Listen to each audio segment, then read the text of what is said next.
Hi there, this is Catherine. Thanks you for listening to my SEO Tips micro podcast.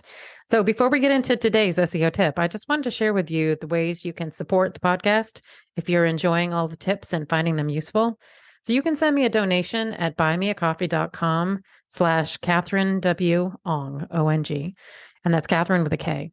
Any and all levels of donation are appreciated. It will help me offset the cost of producing the podcast. So, that's buymeacoffee.com/Katherinewong. I'd also encourage you to subscribe to our email list to make sure you're not missing any future episodes or any other news about the SEO Tips podcast. And to do that, you'd go to wostrategies.com/newsletter. Okay, on with today's tip. Federal.gov websites will not rank if they don't have the expertise. Hello, thanks for listening to SEO Tips today. So I have the pleasure of working with some high domain authority websites, but that doesn't mean they can just rank for anything. I was reminded of this when I saw Google's recent blog post about its Human Rater program. Google launched a post about their over 10,000 real people, these search quality raters that evaluate their search results. The blurb about how rating works is worth reading. Here's how a rater task works. This is a quote. We generate a sample of queries, say a few hundred. A group of raters will be assigned to the set of queries. They're shown two versions of result pages for the searches. One set of results is from the current version of Google. Another is from an improved set we're considering. Raters review every page listed in the result set and evaluate that page against a query based on our rater guidelines, which, by the way, are readable and everybody in SEO should read them. They evaluate whether these pages meet the information needs based on their understanding of what that query was seeking, and they consider things like how authoritative and trustworthy its source seems to be on that topic in the query. To evaluate things like expertise, authoritativeness, and trustworthiness, sometimes referred to as EAT, E-A-T, raters are asked to do some reputational research on the sources.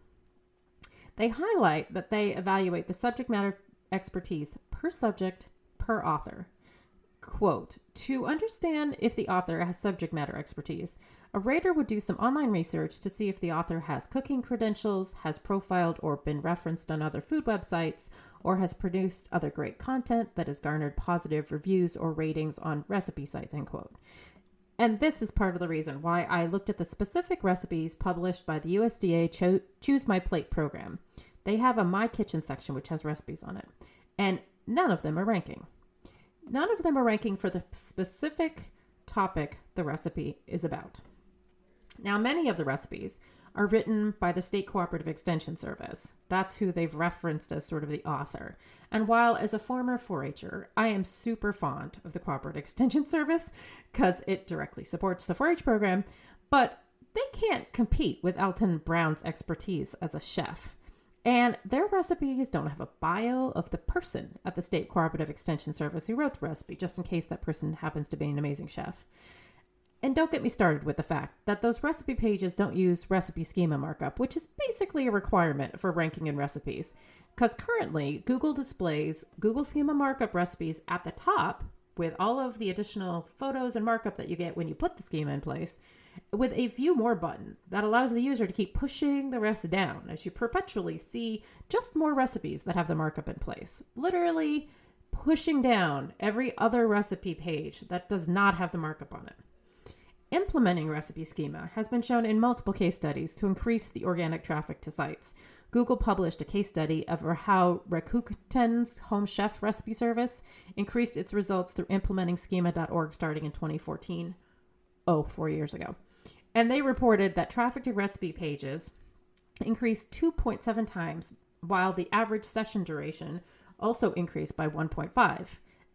Anyway, I digress. But the reality is that although you may be an expert in one area, that does not mean you can rank for the tangential topics you want to without proving that your readers have the expertise to back it up, especially in your money or your life topics, which includes anything to do with the searcher's happiness, which would include recipes.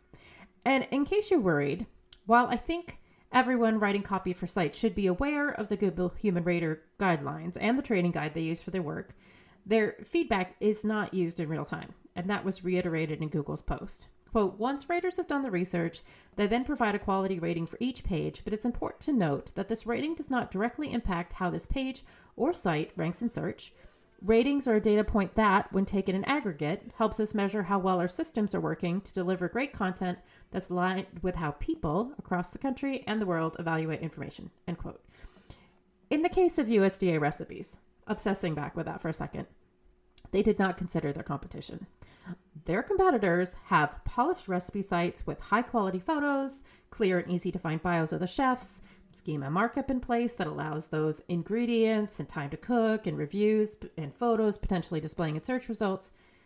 Anyway, it's proof that even a .gov with high authority cannot rank for anything. Thanks for listening. Come back tomorrow for another SEO tip.